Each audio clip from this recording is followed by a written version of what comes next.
रायसेन में पुल हादसे पर प्रदेश के पीडब्ल्यूडी मंत्री राकेश सिंह का बयान। पूरी कोर्ट आने पर जो दोषी होंगे उन पर कार्रवाई की जाएगी। कांग्रेस के आरोपों पर कहा कि ये उनके समय का बना हुआ पुल था। जैसा अभी अभी आपने कहा कि काफी पुराना एक पुल रायसेन रोड पर गिरा है, अभी अभी इसकी जानकारी मिली है।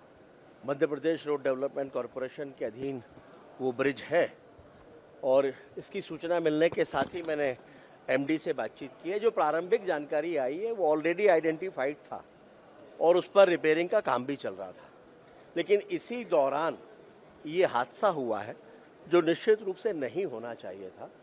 और इसके कारणों पर विस्तृत चर्चा के लिए भी मैंने कहा है और विस्तृत जानकारी के लिए भी मैंने कहा है।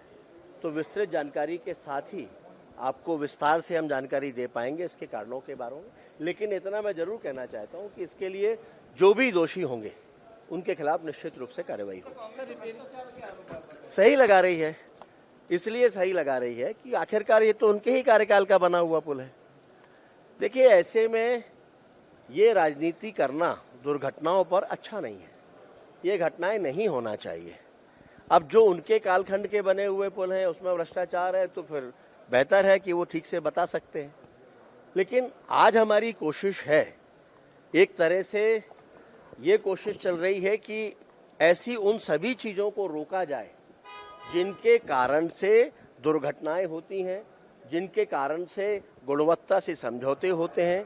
और इसीलिए माननीय मुख्यमंत्री जी के नेतृत्व में लोक निर्माण विभाग एक तरह से नए तरह से चीज़ों को समायोजित करने में अपने कार्य को पूरा कर रहा है और मैं उम्मीद करता हूं कि आने वाले समय में इसके बेहतर परिणाम सामने आएंगे।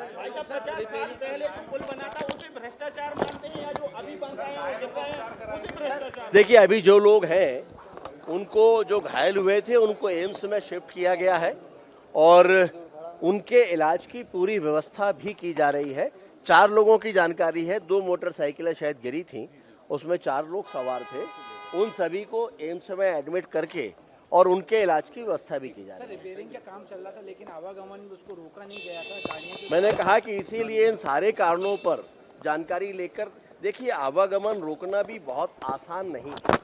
आजकल इतना हैवी ट्रैफिक होता है और उसके बाद अगर आवागमन पूरे तरीके से रोक दिया जाए तो वो भी एक कारण असंतोष का बनता है। लेकिन फिर भी अगर आवागमन रोकना आवश्यक था तो वो रोका क्यों नहीं गया, ये तकनीकी रिपोर्ट के साथ ही स्पष्ट होगा।